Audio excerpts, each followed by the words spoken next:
This is Meredith for Real, the Curious Introvert, and I'm Meredith. Here, we explore the taboo and paradoxical aspects of society. I explore the topics that people think about but don't ask about. The results give you the nuanced answers you crave, not just the Google results making headlines. My mission, and yours if you choose to accept it, is to make a more curious future for everyone. Each episode is different, so bring your ADD and your earbuds and have a look around.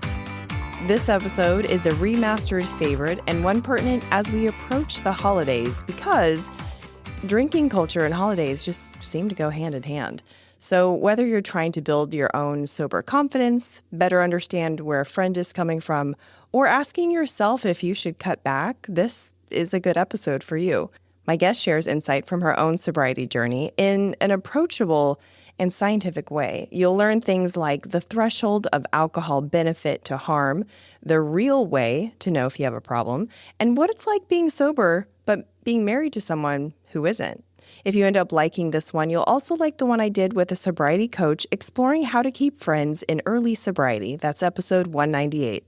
And lastly, before we dive in, I want to invite you to request to join my private Facebook group.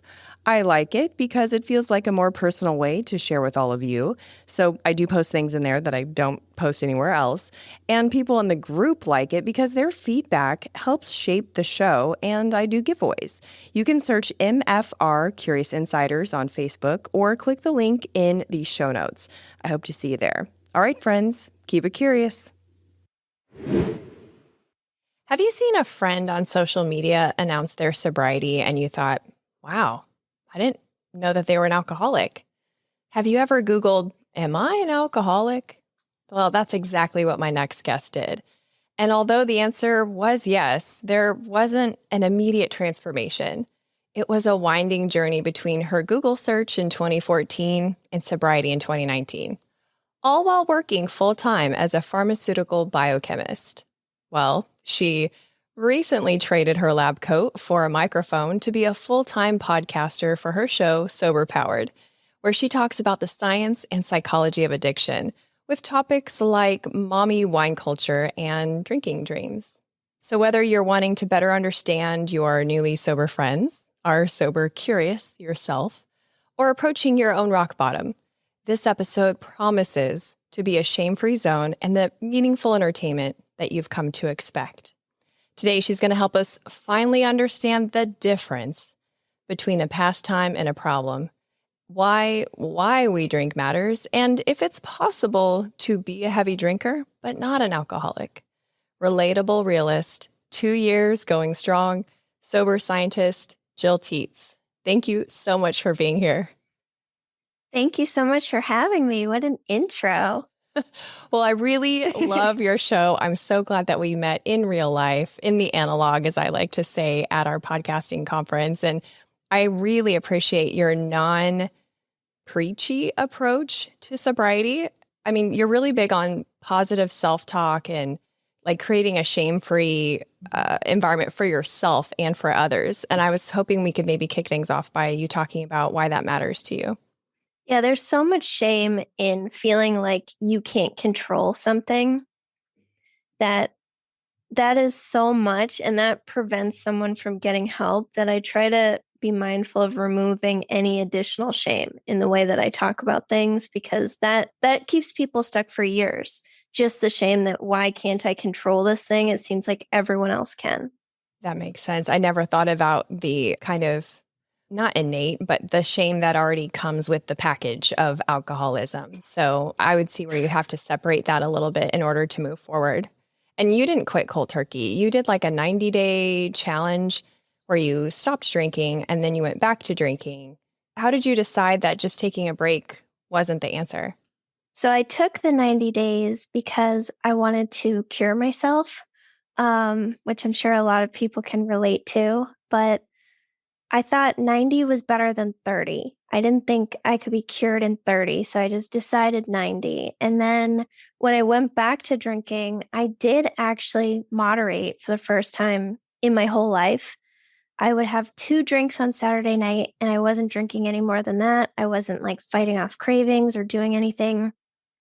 And I was a daily drinker before, so I thought I found the secret. But then eventually I went back to my normal drinking, which was every day with no control. And when I saw the same symptoms come back and the same suffering, I knew like there's no amount of time that's going to fix this. And then that 90-day experience and having it all come back exactly the same as it was before convinced me that that's just how I drink. That's it. And what were the symptoms? So I had really bad anxiety that would keep me up all night long. I would stay up with self-hatred and suicidal thoughts, and I would actually force myself. I would like drink and pass out, obviously, and then I would wake up and start all of this. And I would force myself to stay awake from that like middle of the night anxiety jolt till the sun came up, thinking about like what a loser I am and really scary thoughts. And that was exactly what prompted the 90 days. So to see like literally nothing had changed, it's exactly the same as it was before. I realized like even if I took 10 years off, I'll eventually just drink this same exact way again. Are those symptoms pretty common for people who are experiencing alcoholism but maybe don't know it? I know you're not like a clinical psychologist or anything, but you seem to have a really great community of people who are open and sharing. So anecdotally anyway, is that kind of what you've seen? Yeah, anxiety is common for everybody, whether you have a problem or not, especially if you have anxiety normally. Extra anxiety after drinking heavily is common. And if you drink heavily every day, then you're going to have a lot of anxiety. And for people that struggle with alcohol, depression, low self esteem, and eventually suicidal thoughts are super common. I thought that I was the only one struggling with that. And I was afraid to tell people because it's such a serious thing to say. But so many people struggle with that at the end. And because it just beats you down, it just beats down your self worth. And you're so depressed and hopeless that eventually you start thinking really scary things. I thought alcohol remedied anxiety. That, when people were shaken, their nerves got the best of them. Comedians before they get on stage, people on a flight. I mean, for some people, is there medicinal benefit and then others, it makes it worse? So short term, it helps everybody. Short term, it relieves your anxiety. If you struggle with chemical depression, short term and in low doses, alcohol can actually like kind of correct that a little bit. But long term, it swings you back really hard in the original direction. So the way that you can think about it is like whatever you're trying to get from drinking, your brain's going to cause the opposite response to balance you back out. So if you're drinking to relax, your body's going to like hype you up to try to bring you back up to balance. And then when the alcohol's gone, now you're just super hyped up. And that's why people feel very anxious. So it's just like the way that brain chemistry works. But short term, it absolutely does take care of anxiety. And that's factual. And that's why so many people get stuck because they're only thinking about like instant gratification, fixing this problem immediately. So why does the reason that we drink matter? Because some people do drink when they feel nervous or anxious, but obviously there's this next level of continual drinking. Why does the motivation even factor into helping you kind of self-assess where you're at? So, a very interesting study that I read from 2021 that I can send you to link out for people looked at self reported reasons for drinking. And they found that all of the non addicted controls reported drinking to socialize, which is typically and historically what we use alcohol for. And people that had alcohol use disorder, they reported not drinking for socializing. That was like very low on the list for them. They reported drinking for coping with stress because they were craving alcohol and to reduce anxiety and depression. So, what they concluded from their study is that as your motives shift, it coincides with developing a problem. So once you're like using alcohol to either avoid, to cope with, to change your mood, to fix mental health, once you're like using it for something, it's leading you down the path of having a problem. Is it hard for a lot of people to distinguish that transition? Because even listening to this, your answer is so beautifully concise, but the concept itself has it's subjective a little bit. Do people have trouble like deciding where they're at? And like, do you have any personal experience with, tips or hacks that can help you be a little bit more objective when it comes to yourself?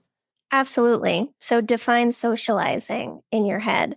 So I've had people say to me, but I did drink to socialize, And then you dig a little deeper, and socializing to them meant drinking alone on their couch, texting people. Oh, That's not socializing, right? right. But in their head, they believe I drank to socialize. Or because they also drank while they socialized, because we drink all the time when we have a problem, they can put themselves in the social drinker category.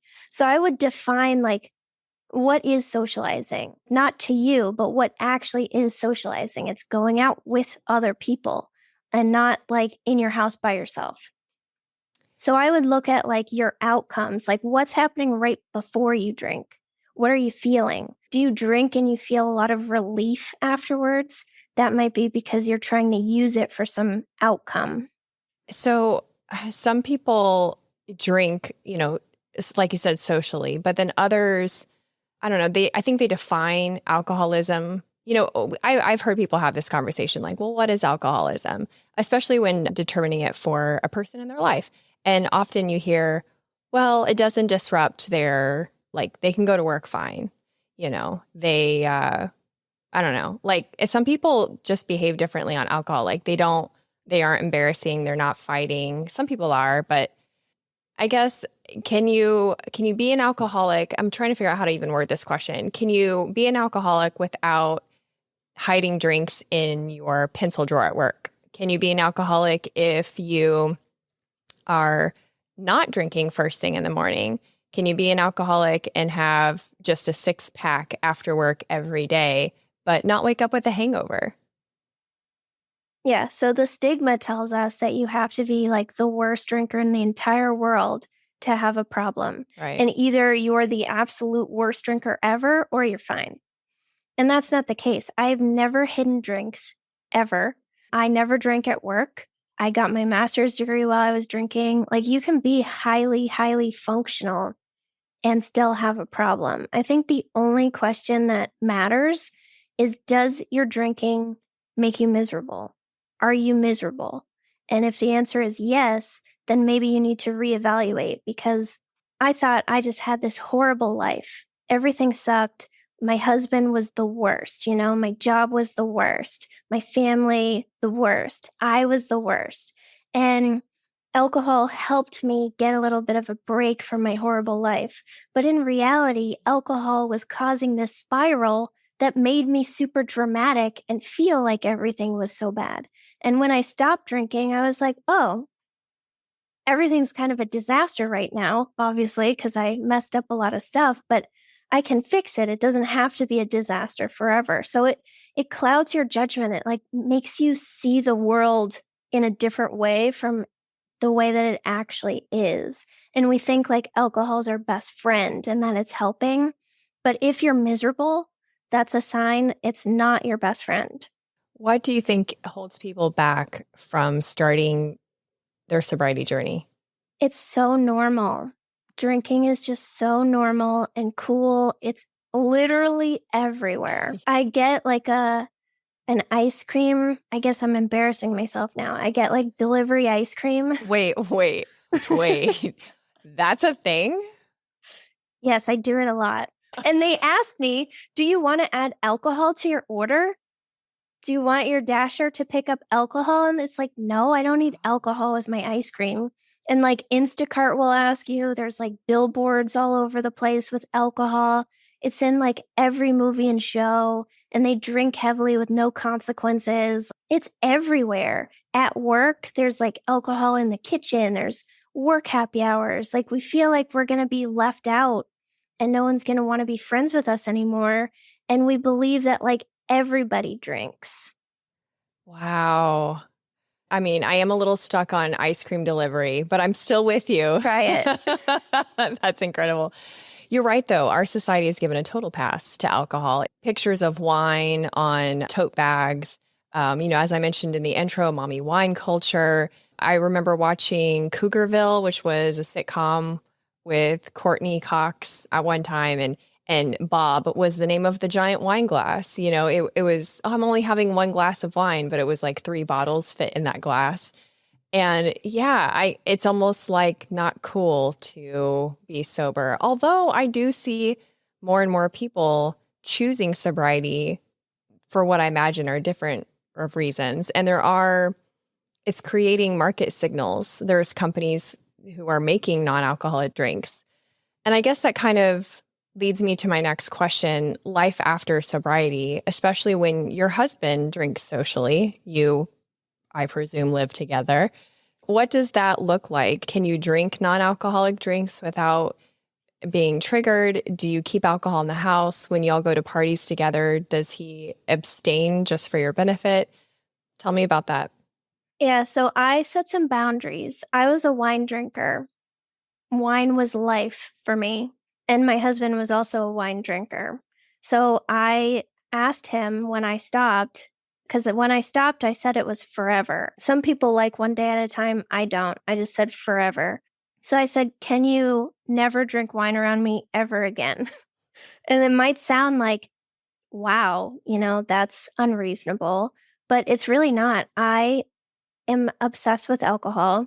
My brain is all about it. All it wants is wine. So he doesn't care about alcohol as much as I do. So it's really not a big ask.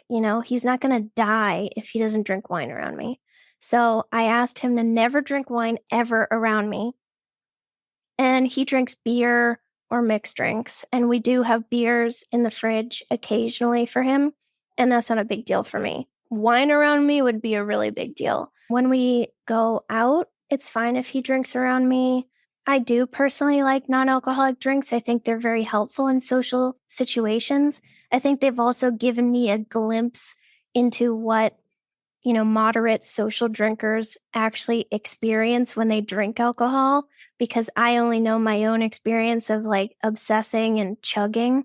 So it's been interesting for me too, but some people get very triggered from those. So that's not always a good solution. But yeah, I think just talking about it with your partner and your friends and making sure they know how to accommodate you. Because like I said, no one in my life cares about alcohol more than me. So it's okay for me to make these requests that they support me. And let's talk about how much is a lot. You have some more objective data from a study that helps us measure how much is a lot. And then I'd love to transition into the question, how do we know can we be a heavy drinker, like light, moderate, heavy? Can you live in that heavy category and not be an alcoholic? But first, help us measure it out. How much is a lot? So most studies will group people in like low, moderate, and heavy. So the low drinkers are typically like 1 to 7 drinks a week. And what's a The drink? moderate, oh, that's a good one too. Yeah, what's an actual drink? Because if you go to a restaurant, you might actually be getting like 2 to 3 drinks in your glass. So a standard drink is actually really small. So it's 1 5% beer. So if you're drinking like really strong IPAs, that's not one drink, even though it's one, even though the volume is the same, the percentage matters.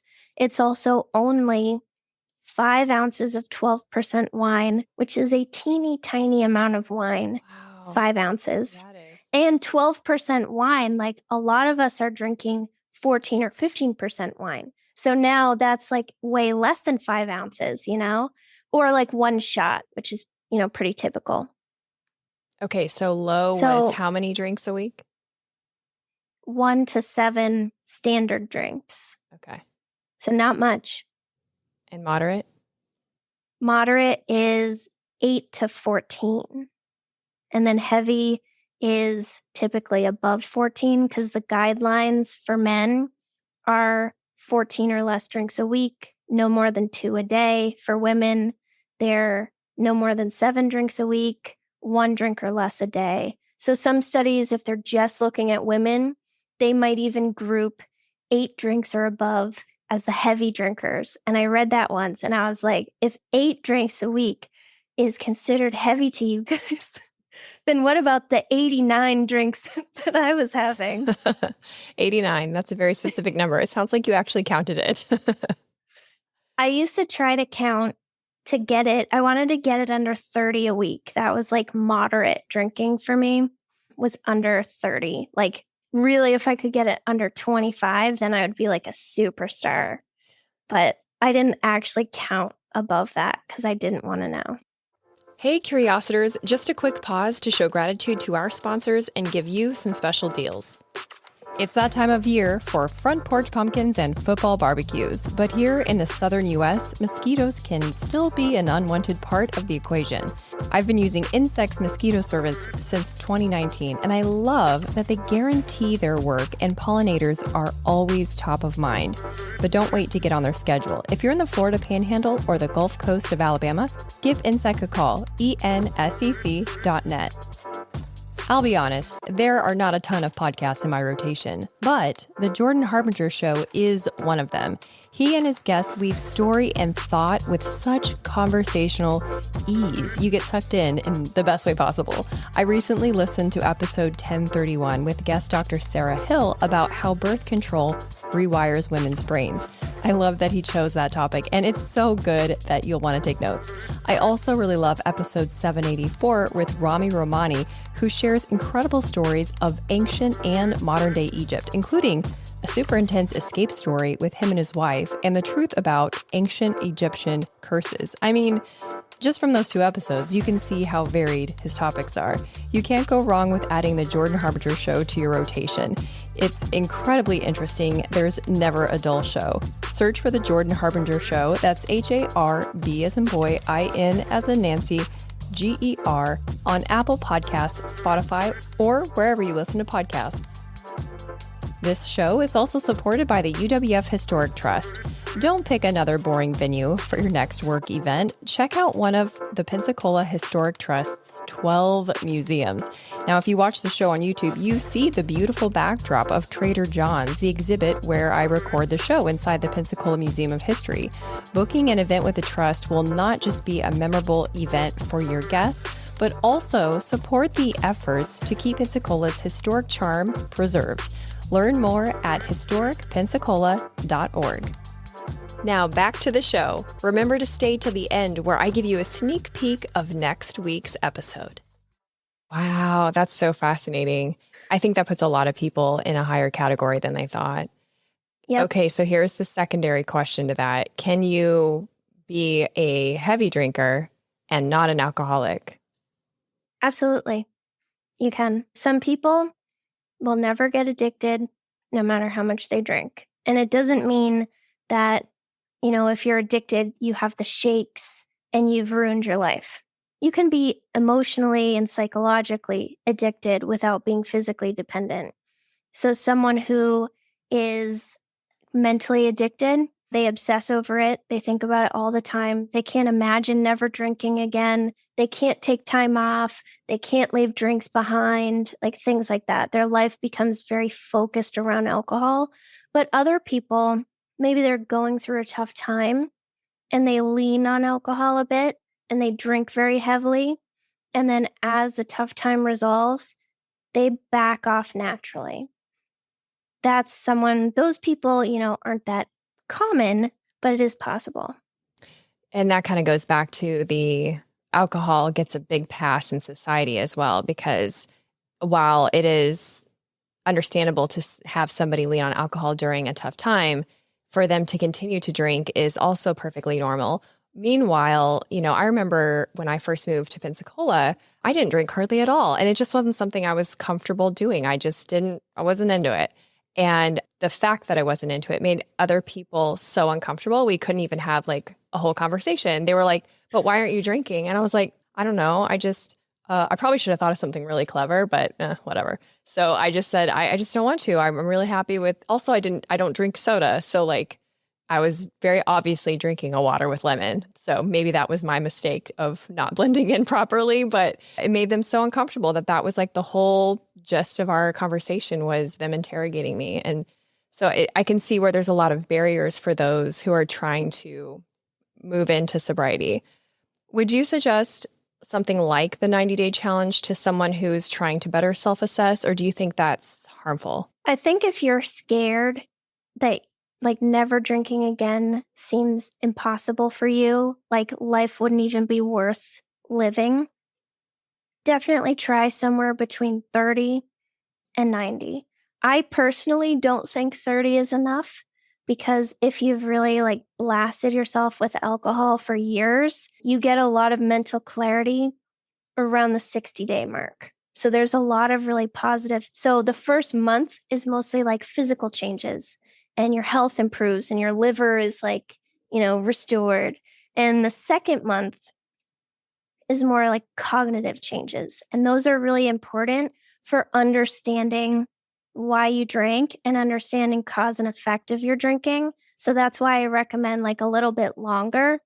But when I was drinking every day, like even one day seemed impossible. So I first started years ago with 7 days. And that's not even enough to get like out of withdrawal. That's about 2 weeks on average. But it was enough to have experiences sober. And you can't forget those. Like you can't forget that you did a weekend sober and didn't die and didn't have the most miserable time ever. Oh, I love that. I joke with people, yeah, sobriety, it's also an experience, Yeah. It's good to try sometimes. Yeah, you have to prove to yourself, I can do it, because we don't believe in ourselves because our self-worth is so destroyed. We don't think we can make it through a weekend without drinking. And like I used to just wake up and wait for the bar to open so that I could go to brunch and then just like drink all day and all night. And that's what I did on the weekend. So when you remove alcohol, it's like literally, what do I do? Like all I did was drink. So what do I do now? And once you get through that and you actually have an okay time, you build up more confidence. So even a week is fine, but I recommend trying to get past 2 months because you'll really understand your drinking then. I couldn't understand it in 7 days. And is it always alcohol abstinence forever for people who are alcoholics? Or is it always an all or nothing solution? Or is there a spot for moderation for people who have identified themselves as alcoholics? In my opinion, and the opinion of most people, there's no moderation. Because if we could moderate, we would just do that. Right. It's not something that can be learned. Like we're not choosing to not moderate, And alcohol is not essential for life like food. So you can just remove it. And I think some people can achieve moderation with very strict rules and forcing themselves to white knuckle their way through cravings and like stop drinking before they're satisfied. And they can do that just fine, but the obsession is still alive. They still think about alcohol all the time. They think about how much can I drink? How do I make sure I don't have too much? What's the rule for tonight? Like, what's the plan to stop? And then occasionally they will mess up like we all do. And then they will just like relentlessly beat themselves up for that. And then that starts the obsession again. And oh my God, I got to moderate. I have to figure this out. When you cut it out and you say, never again, I am not drinking, I'm sober forever, the obsession goes away. I don't have to think about, can I drink today? Oh, I said I wasn't going to drink today. Well, I drank yesterday, like maybe I shouldn't drink 2 days in a row or but it's Thursday. Like you don't have to have these internal dialogues with yourself trying to justify why or why not. And it frees up your whole life. And the other point that's really important, social drinkers don't think that way. They just drink or they don't. And then they drink and they get satisfied with a small amount and then they stop and they move on. And if they're satisfied and there's a third of their beer, whatever. Where me, do not waste your drink. I'll finish that for you. Like, how dare you? So I think also recognizing that this obsession isn't something that you're supposed to have. It's not something you can tame, or learn to control, because you're not choosing to be out of control. You read so many studies about behavior and the mental health aspects of alcoholism. Have you found that recovering alcoholics benefit any from specific supplementation like magnesium to downregulate their autonomic nervous system and increase executive function? Or am I just being a dirty hippie? You're not being a dirty hippie. I think if you were a very heavy drinker for years and years and years, it's likely you have some deficiencies just because alcohol prevents proper absorption in your digestive system. And, eating is cheating in the heavy drinking world. So you don't want your buzz to be affected by food. So we don't eat very much. Or you might have the drunchies at the end of the night and just eat disgusting food. So you might be malnourished when you do get sober. So supplementing in the beginning, could be helpful, and you can check with your blood work. But I don't think there's anything if you don't do it, you're going to have a bad time or your sobriety is at risk. I think it's just dependent on the individual. That's so interesting. You just brought up 3 things I didn't even know about. That's part of the reason why I really enjoy listening to your podcast. As we wrap up, I'd love for you to paint a picture of sobriety now, because I feel like I'm trying to put myself in the shoes of someone listening to this who might be sober curious, and sobriety looks like the absence of alcohol, and that's it. It looks like punishment, like being grounded. So can you tell us about how your life has improved since being sober 2 years? So for me, sobriety means I don't have to hate myself anymore, which is a gift. I thought that I was just a loser, a depressed person, a suicidal person, all this stuff.